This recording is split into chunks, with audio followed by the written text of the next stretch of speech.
నేను మీ చిత్ర.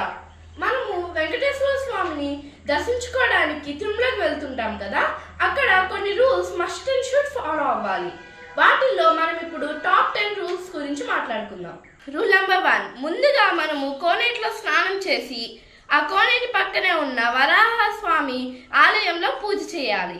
Rule number 2, మనము చాలాసేపు క్యూలో నిలబడి వెంకటేశ్వర స్వామి గర్భగుడిలోకి వెళ్తాం కదా, అప్పుడు మనము వెంకటేశ్వర స్వామి మీదే ఫోకస్ చేయాలి. రూల్ నెంబర్ 3, మనం గర్భగుడిలోకి వెళ్ళిన తర్వాత ఓం నమో వెంకటేశాయ అని మనసులో చెప్పుకుంటూ దేవుడి మీదే దృష్టి పెట్టాలి. రూల్ నెంబర్ 4, మనం దేవుడిని దర్శించుకున్న తర్వాత వెంటనే ఇంటికి వెళ్ళిపోకుండా పాప వినాశనం ఇంకా ఆకాశగంగా అనే చిన్న వాటర్ ఫాల్స్ ఉంటాయి, వాటిల్లో స్నానం చేయాలి. రూల్ నెంబర్ 5, ఇది మోస్ట్ ఇంపార్టెంట్ రూల్. మనం తిరుమల మీదకి వెళ్ళిందే బొట్టు లేదా నామం ధరించాలి, చెప్పులు వేసుకోకూడదు.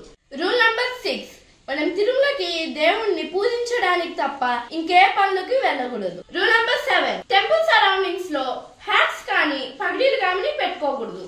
రూల్ నెంబర్ 8, తిరుమల మీద ఆడపిల్లలు తల్లో పూలు పెట్టుకోకూడదు, ఎందుకంటే తిరుమల మీద ఉండే పూలన్నీ ఆ దేవుడికే సొంతం. రూల్ నెంబర్ 9, మనము తిరుమలకు బయలుదేరే ముందు మన ఇష్ట దైవాన్ని లేదా మన కుల దైవాన్ని తలుచుకోవాలి. రూల్ నెంబర్ 10, చివరిదైనా చాలా ఇంపార్టెంట్. ఇదేంటంటే మనము తిరుమలకి వెళ్ళే అప్పుడు వెస్ట్రన్ డ్రెస్సెస్, జీన్స్ ప్యాంట్స్ అలాంటివి వేసుకోకూడదు. సాంప్రదాయంగా మనము శారీస్, పంచా, షర్ట్స్ అలాంటివి వేసుకొని వెళ్ళాలి. ఈ వీడియో నచ్చింది కదా, లైక్ చేయండి, షేర్ చేయండి, సబ్స్క్రైబ్ చేయండి.